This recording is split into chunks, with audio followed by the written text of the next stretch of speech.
All right, ladies and gentlemen, I've got a great week for you. This is Thanksgiving week. We are all thankful for what's about to go down. I've got two gentlemen here starting off what I'm calling Raiders week. Yeah, something new on the channel. So, what is going to happen is this week we're going to have two videos, hopefully, one with an interview with these two handsome gentlemen here, and then one with a bunch of responses from a bunch of different fans of different teams commenting on one of the biggest games in the NFL next week. Now, just to let everybody know, this is being filmed the week before. So, things are going on, and hopefully my Cowboys have beaten the Chiefs because, yeah. Now, someone who is a Raiders fan will be on this video and on the next one, but this is a full-on interview. So the first guy I got, unfortunately, he's a Raiders fan. He's a Raiders fan. His name is Tyler, and he's a cousin. And we've also got a guy who, thankfully, is not a Raiders fan. Ooh, he's about to have a heart attack, and who doesn't have a Derek Carr shirt on. My goodness, thank you. Someone dressed properly. Anyway, we got Tyler and we got MD Pierson. What's up, you guys? Hey, what's going on, man? What's up? What's up? How you guys doing? It's going good. All right. So we go. Definitely happy. That's good. That's good. Well, thank you guys for both coming on. I know, Tyler, you're not really on YouTube. Neither of you are, but you guys love sports, and that's what we're here for. Now, Tyler, I've already described you. MD, why don't you describe a little bit about yourself, your sports background? What do you like? You know what? I'm a big time Eagles and Saints fan. I've been blessed to be able to meet both organizations. Got a chance to meet the Saints back in 2016 when I went out to New Orleans. After being on the Ellen DeGeneres show, so that was pretty cool. And then I got a chance to meet the Eagles organization. So I became a fan of both organizations. Being from Philadelphia, just a natural born Eagles fan. So. That's my sports background. Well, hold on. You were on the Ellen DeGeneres show. What are you doing? I was a varsity quarterback from a high school, and we were one of the top teams in our district that year. And I played quarterback, running back, and they just thought it was, they thought it was pretty cool how somebody who's blind and was totally blind and mostly deaf was able to play sports and do as good as I did. So. Wow. Now that I'm almost a blind, obviously, and Tyler is not blind. Which I don't know why he would be wearing the Derek Carr shirt if he's not blind. But anyway, so that's pretty.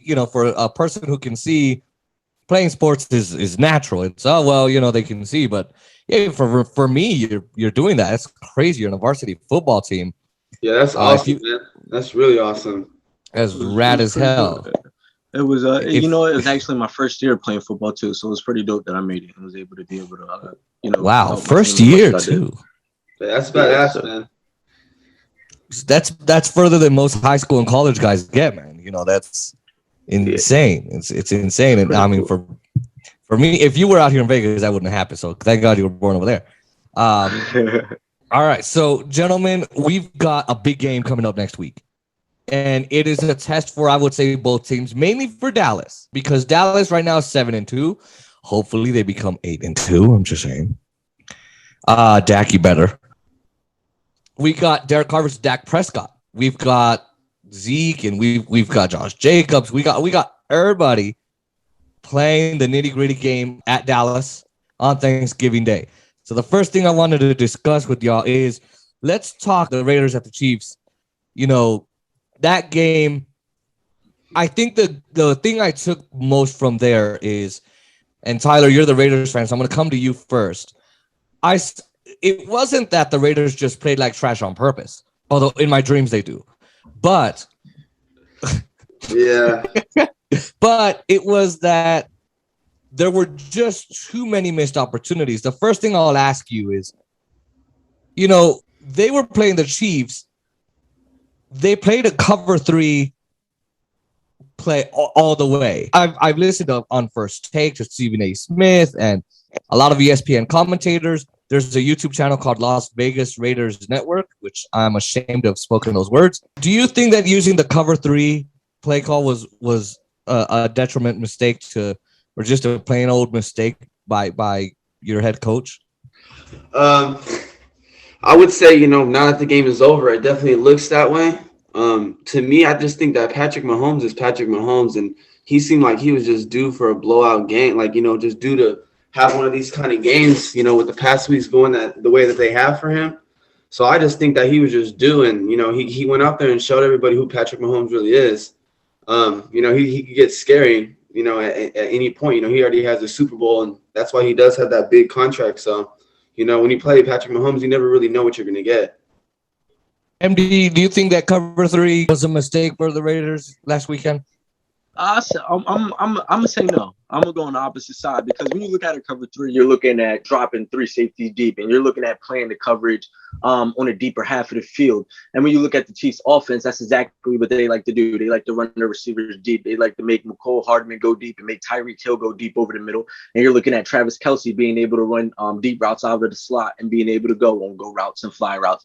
So having 3 safeties deep, it wasn't the fact that they were playing cover 3. It was the fact that Derek Carr weren't able to capitalize on his opportunities, and the Chiefs punter continually kept putting the Raiders offense deep into their own territory. So every time the Chiefs got the ball, they were getting the ball on their own 40-yard line, and Patrick Mahomes was having a short field to work with, and then essentially picking the Raiders defense apart from there with the run and pass options. Because you look at Darrell Williams, he was coming out the backfield time and time again, and those Raiders linebackers just weren't able to keep up with them. Yeah, exactly. And I mean, look, Derek Carr did not play a terrible game. When Dak played against Denver, and he was coming off that calf injury, I said it. I'm like, well, he was able to roll to the right. He was able to roll to the left. It's the passes that were incomplete.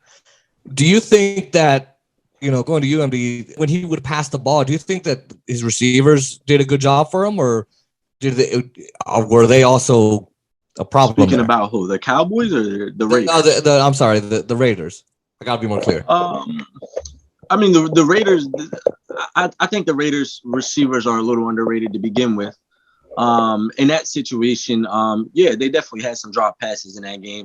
They struggle to get open against a Chiefs secondary who, quite frankly, isn't the greatest secondary in the league. But also, it wasn't that the Raiders were unable to move the ball through the air because of the Chiefs secondary. It's because of the front 7. The Chiefs were continually getting home against Derek Carr. Derek Carr had no time to pass the ball downfield, no time to look for his deep receivers, especially with everything going on with Henry Ruggs and John Gruden. Yep. There was a lot of distractions in the locker room. So having a performance like that is not to be unexpected. Exactly. I'd agree with that as well. It's real dark back there right now. There's only so much that you can overcome, and when it keeps coming each week, it only gets harder. But we're trying. We still got a chance in here. Have a chance. We got it. I don't know about have a chance. You're in the division with the Chiefs. They're 6-4. They're picking up steam. The even the Broncos are 5-5. The Chargers are 5-4. They're clearly better than the Raiders. I don't see how you have a chance, because I think there's a strong chance that you finish 3rd or 4th in that division. And in the AFC, when you're looking at the Patriots and you're looking at the Steelers and the Browns and the Bengals, and those teams and the Ravens, I just don't see the Raiders coming out on the top 7. We got plenty of season left. We play the Bengals already on Sunday. We go ahead and whoop them out real quick. They can come on their bot. It's week 11. We got them. And then after the Cowboys are going to go ahead and beat the Chiefs. I don't like the Cowboys, but they're going to go ahead and beat them Chiefs. And the division is going to be looking just like it was, 1 week ago. And we'll be up there. That's a promise. We'll see. Hold on.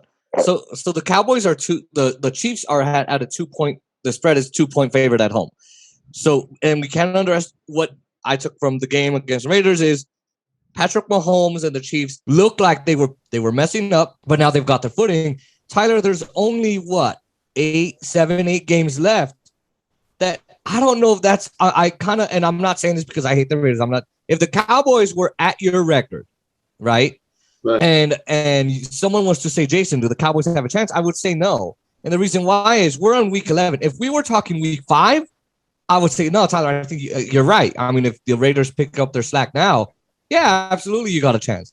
This is week 11, as MD said. How much they would have to win every single game from here on out, beat the Cowboys, beat the Bengals, beat everybody in order to get through it.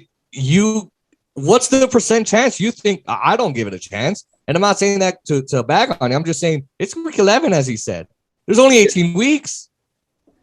Yeah, I just seen a thing on ESPN. Like we're all the way at the bottom pretty much of the division now. We definitely did start off strong. I think right now we have like a 29% chance of even making the playoffs.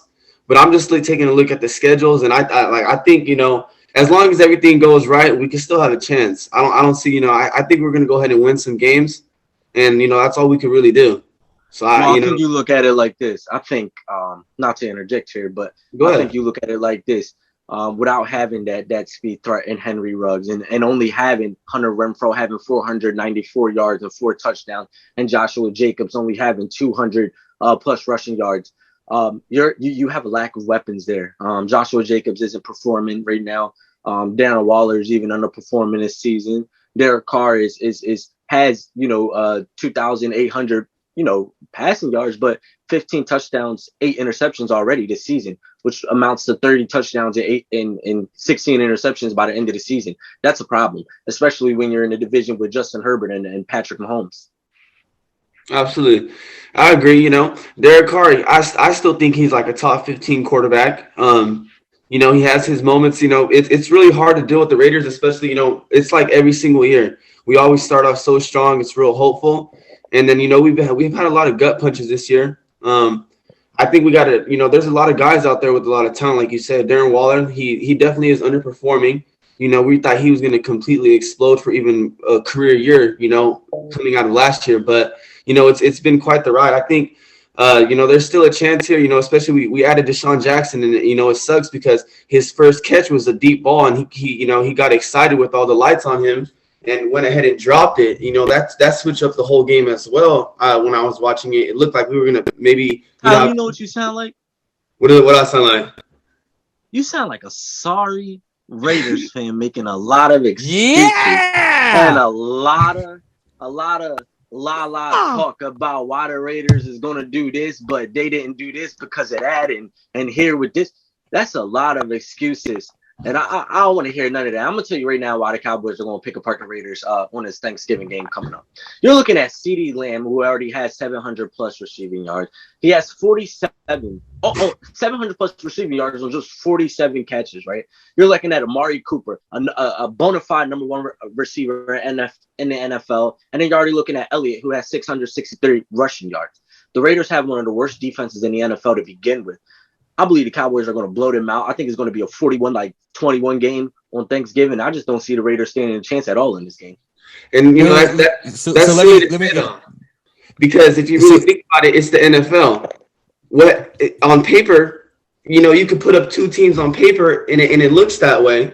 But what happened when they played the Broncos? It doesn't matter. In NFL, it's when those 2 teams meet. Dak Prescott was coming off of an injury. That's what happened when they played the Broncos. He's coming off of an injury. At the end of the day, hold on. Let me back Tyler up on one thing. And I'm a Cowboys fan, but I'm not afraid to admit when my guys are wrong. Yes, Dak Prescott controls the offense. We all know that. Where in the was his defense? Where? Micah Parsons was the only dude playing, running all over. But they let, what's his name, run all over their defense. All over. You're trying to tell me you scared. You're trying to tell me you scared of Hunter Renfrow. But no, absolutely not. Bro, Hunter Renfrow is a guy. I'm not disrespecting Hunter Renfrow. I love Hunter Renfrow. A walk on at Clemson that made it as 160 pounder. Yeah. I'm not disrespecting the brother. But listen, that's not the Raiders don't have a true number 1 receiving threat outside of Darren Waller. When you look at Darren Waller, he is a bona fide number 1 tight end in this league, and he is absolutely a beast in this league. But outside of that, if you can shut him down, then the Raiders have nothing. Right, and where I will get to is, Tyler saying, "Well, look what happened against Denver." Well, that was 1 game. And I know I criticize people say, "Oh, that was 1 game," but look at how the Cowboys have played over the other 5 weeks before that. That was one game. Was it a fluke? I don't know. Can it happen again? Dear God, if it happens again, I'm going to be pissed. But, I mean, Tyler, I don't think it was a fluke because Dak Prescott was coming off of a calf injury. I mean, that's it. Like, as a person who played quarterback before, when you have to move around in a pocket, you're relying. That's a leg injury that you're relying on to be able to. Your legs are the most important part of your body at the quarterback position. Your legs and your arms. Yeah, and not only that, but I think what the Cowboys did, and they fixed it up, was they bought their own hype too early. My philosophy, gentlemen, is I don't care if you're 10 and whatever, right? I don't care if you're 9-2. You need to act like you're 5 and whatever. And the reason I say that is because what you don't want is, for you to have, oh yeah, we're so good, and you don't, and then you get too cocky with it.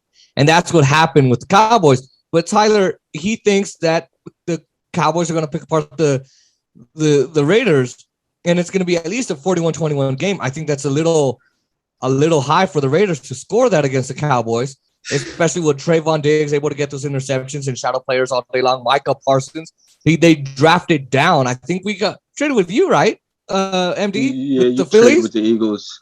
Yeah, we got Devontae Smith. You got Michael Parsons. You got Devontae Smith. We got Micah Parsons. That might be one of the most talked about drafts because everyone's, even me on my channel, I said, oh my God, they're trading down. Why? But that might be one of the best drafts in the NFL this year.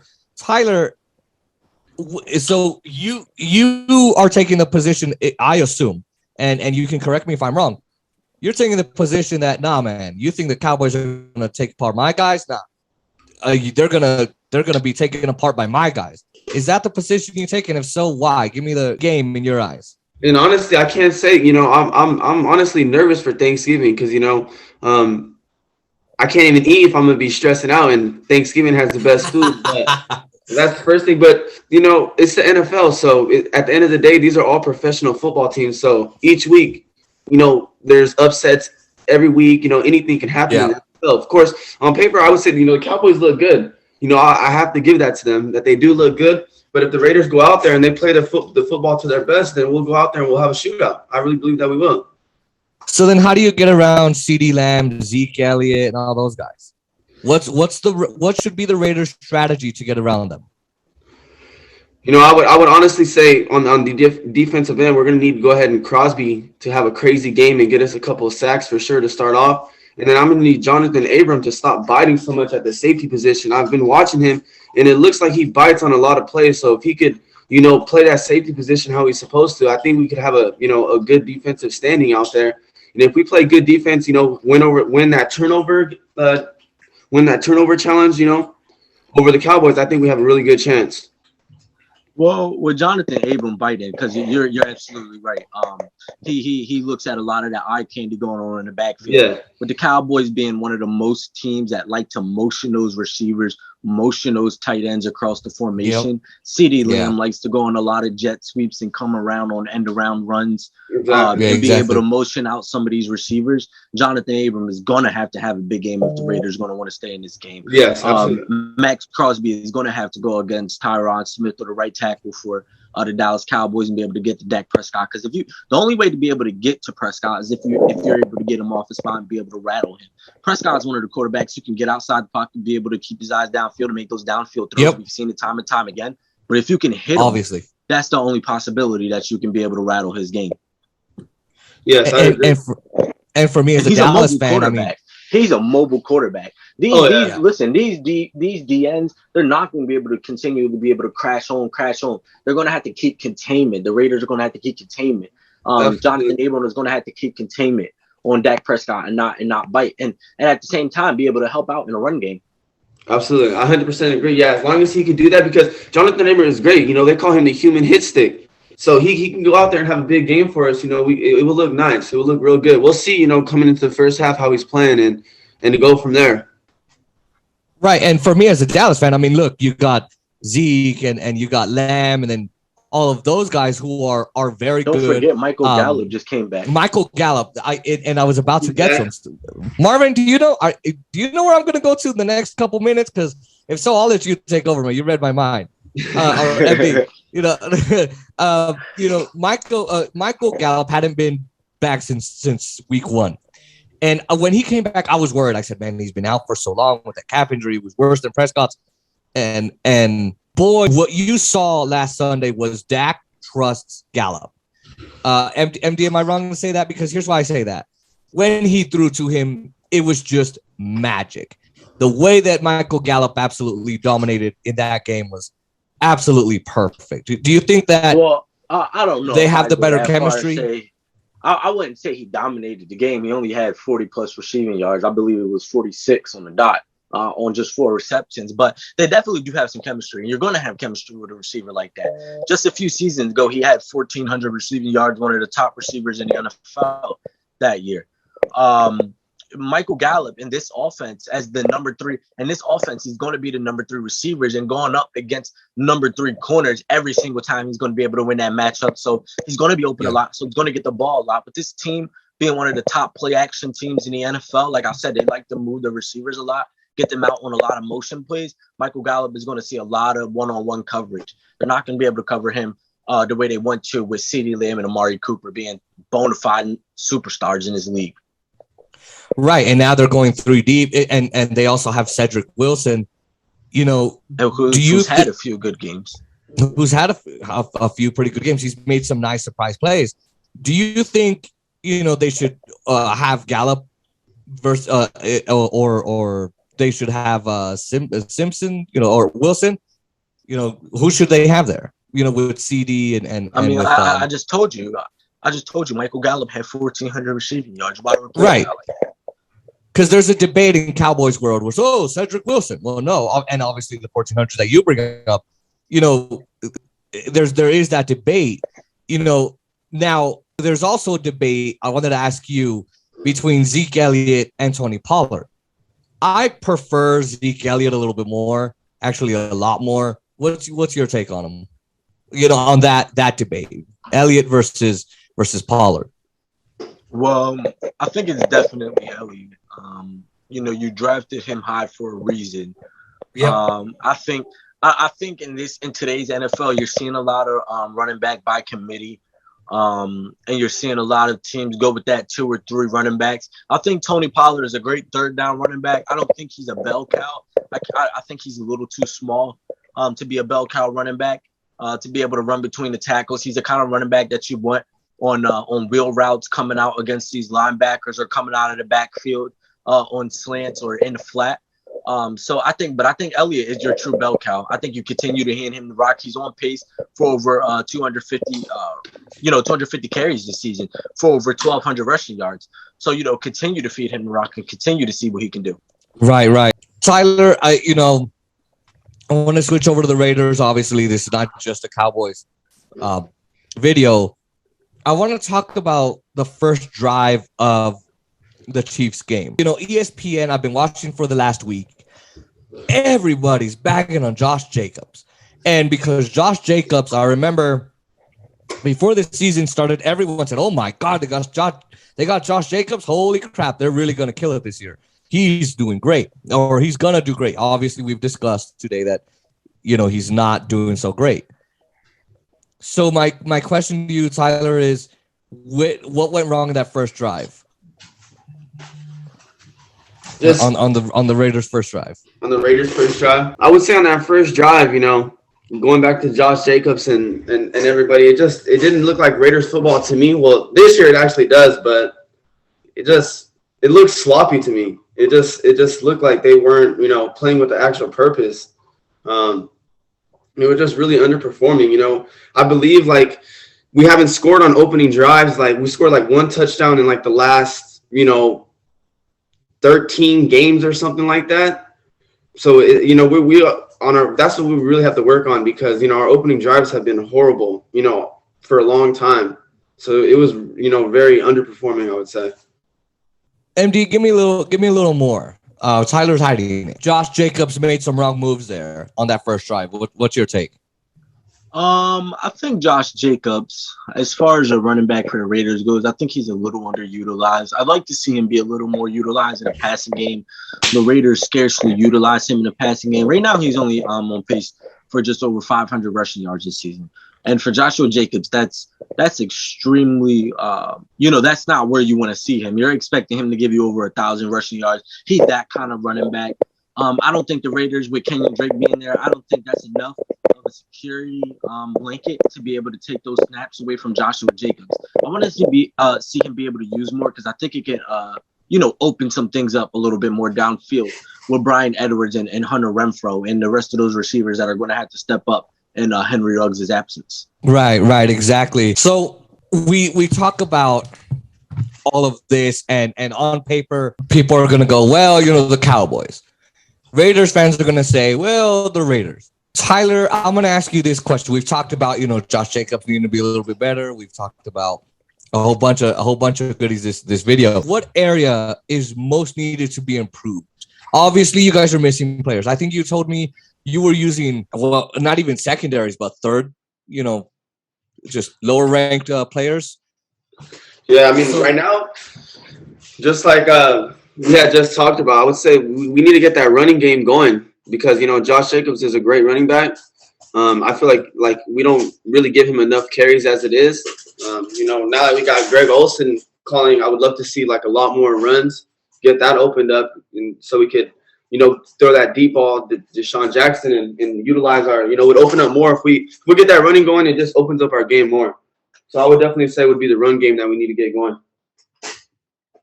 Yeah, and I think for the Cowboys, if I'm going to be honest, many of the games with the Cowboys, the Patriots, the Giants, the Eagles, all of them, they've started with very weak first halves. Very dry, not a lot of run game, not a lot of ground game. Zeke ain't catching.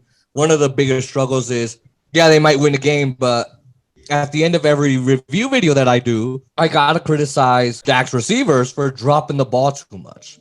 Or when they catch it, it just goes right through their hands, and then the other team recovers it. I think that's a problem. I think they got to fix that. MD, how do you think that Dallas could have a better, strong first half? I mean, because you could win. You could have a very weak first half, but come back in the second and third and the fourth quarter and do some damage.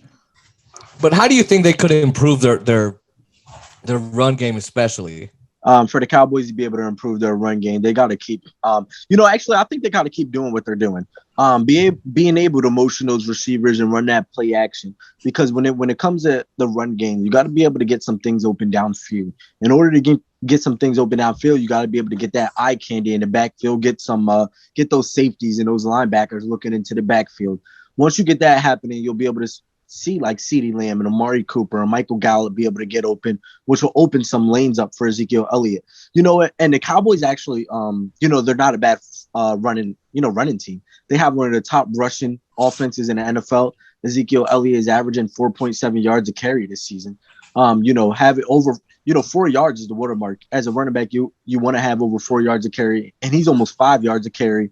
And that's with Tony Pollard taking some snaps from him. So if Tony Pollard misses any time at all, Elliott is still considered one of the top running backs in the league. But if Tony Pollard misses time at all, he might be considered the best running back in the NFL.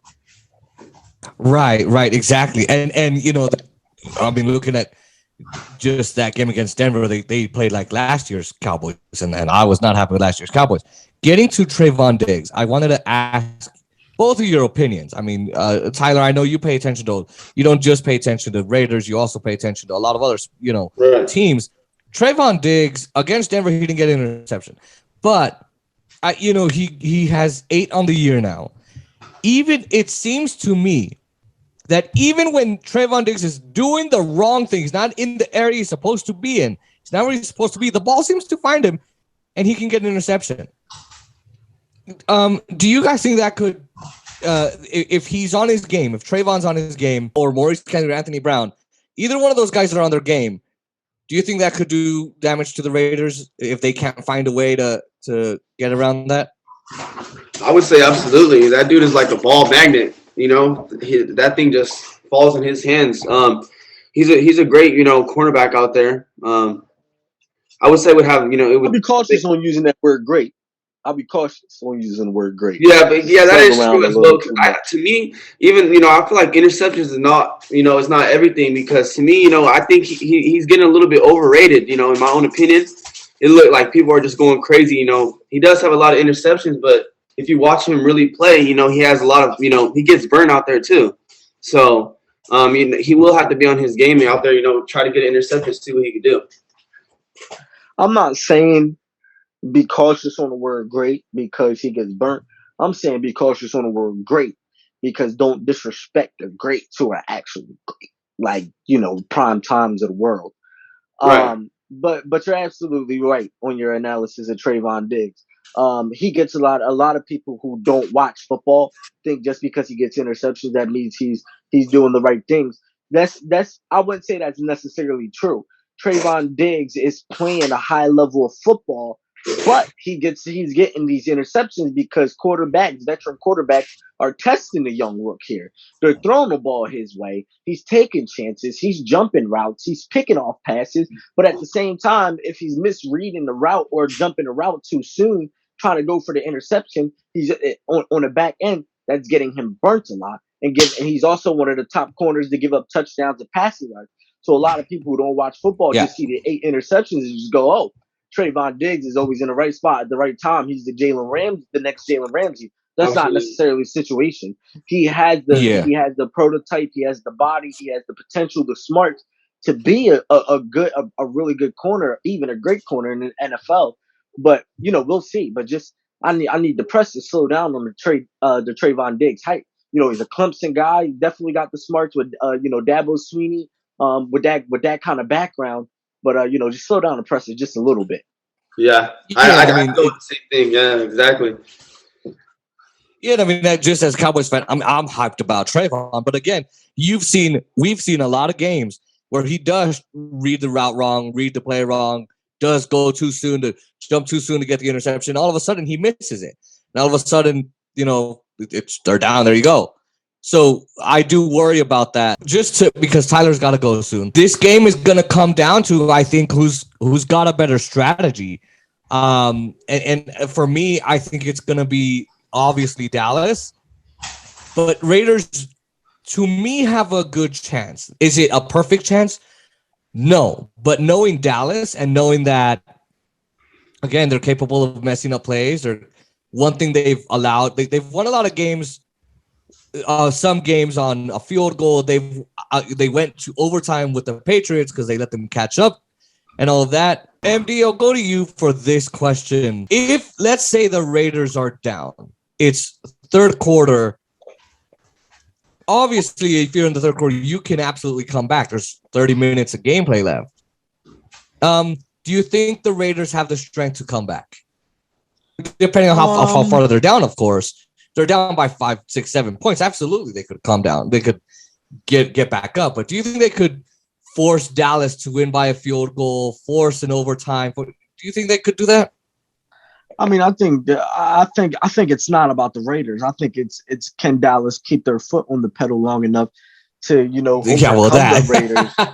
But I think the Raiders, I mean, if you're asking, do they have the weapons? Yeah, they definitely have the personnel. Like I said, they got Darren Waller, they got Joshua Jacobs, Hunter Renfrow is no slouch. I think they definitely have those guys underperforming this season. But the Cowboys are also a team on defense who, they're not necessarily the greatest pass defense in the NFL. They're a top tackling team in the NFL, but the Raiders have some guys who can get open, have some guys who can do some things when getting the football in their hands. But I don't think they'll be in the position to even come back. Like I said, I think this is going to be the Cowboys are going to, you're going to see them go up big early. And they're going to come out and play football and go home and eat their turkey. Yeah, man. Oh, turkey. Oh, God. I'm a hungry guy now. Yeah, I mean, I say this for both teams, but especially Dallas. They need to keep their eye on the ball, man. They're head in the game. I said it with the Patriots and Mac Jones. You cannot let the Raiders have one chance. I'm saying this as a Dallas fan.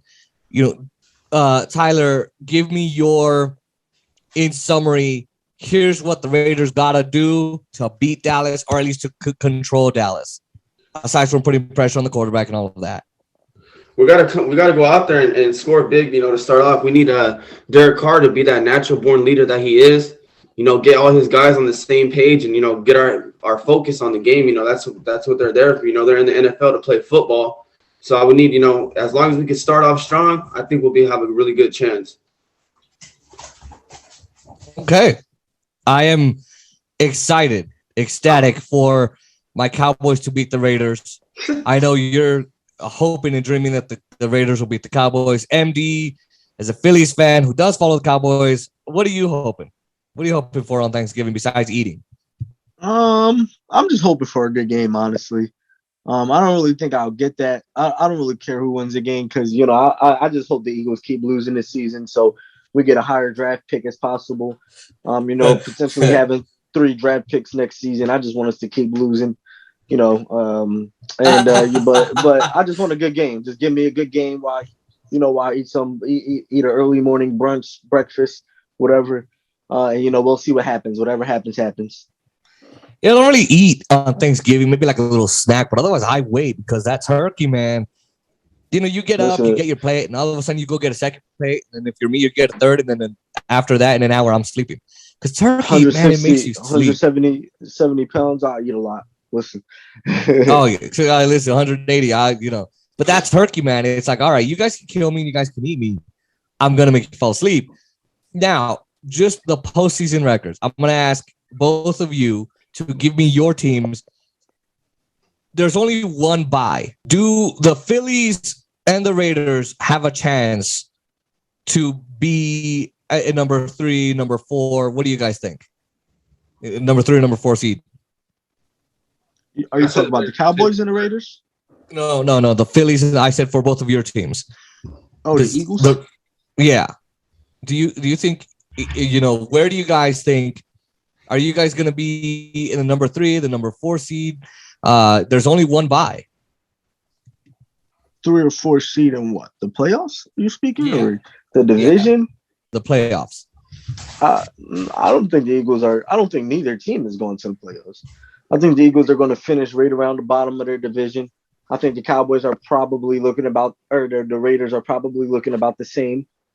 I don't see the team going to the playoffs, and I think it'd be silly for anybody to think either one will go to the playoffs. Tyler, I mean, you are an avid Raiders fan. He thinks neither are going to the playoffs. What about you?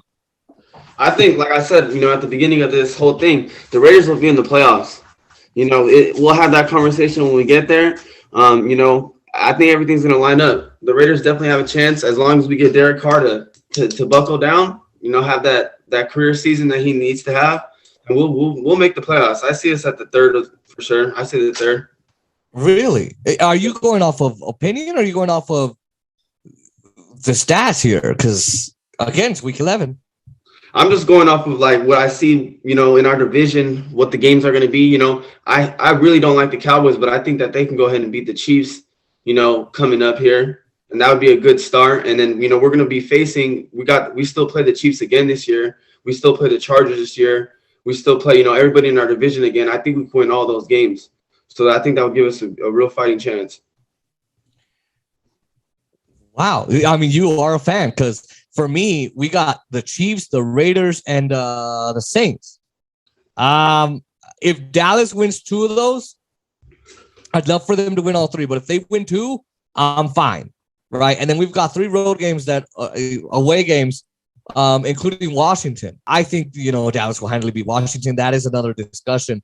I think for me, the Cowboys will make the playoffs. I do not want to play the Saints or the Cardinals or the Rams in the first round. I don't even want to know what would happen, but I don't know that Dallas could do Saints well. Might not even make the playoffs with Trevor Siemian at quarterback and no Michael Thomas for the rest of the season. You don't think they'll make the playoffs? Probably not. Not with Trevor Siemian. And if they do, then they're going home in the first round, no matter who they play. Wow. And how do you think the Rams or the Cardinals will do? Cardinals are on the roll, but they got beat by the Packers. It just really depends on who they play. The Cardinals might end up as the number 2 seed and end up playing, a good number 7 seed, like the Seahawks or like the 49ers might sneak in there. You never know who might end up as a 7th seeded team. Or if the Cardinals end up slipping in the Dallas Cowboys and the Packers, the way it's shaping up, the Cardinals might not be a top 2 seed. They could end up at 3. They could end up at 4. They might end up playing the Rams. If the Rams are the 5th seed, because the Cardinals currently have the tiebreaker over them. If the Rams end up being the 5th seed, having to play the Cardinals can very well go home. So, we'll just have to see how it all shakes up. Yeah, and I mean, I want an easy route to the Super Bowl for Dallas, but we will see. Now, gentlemen, it has been a pleasure having you. You guys are both incredibly intelligent at football. I'm better at baseball and hockey, as you can tell. But we will see what happens on Thanksgiving Day. Ooh-wee. I'm going to be wearing my Cowboys shirt. I'm going to cry my eyes out if they lose, but I don't really see them losing to the Raiders. Now, Mahomes beats my Cowboys like he did last year, or just beats the Raiders, the Cowboys. I'm going to be But, gentlemen, I want to thank you both for coming on this morning, and it's been a pleasure having you both. And maybe we'll talk after the game. We'll see what went wrong, what went right, and why Tyler's wearing that shirt. Bird gang. We'll see. I'd love to be back on. You guys are both cool, man. You guys know what you guys are talking about. It's good to talk to people that know what they're talking about, not the fake. Appreciate you, man. All right, man. Well, thank you, gentlemen, for coming on and being on the show. It's been a lot of fun, and I will see you guys next time. You guys take care. You guys take care. Now, that was Tyler and MD. That was a lot of fun. As you can tell, they're a lot smarter than me at all of this.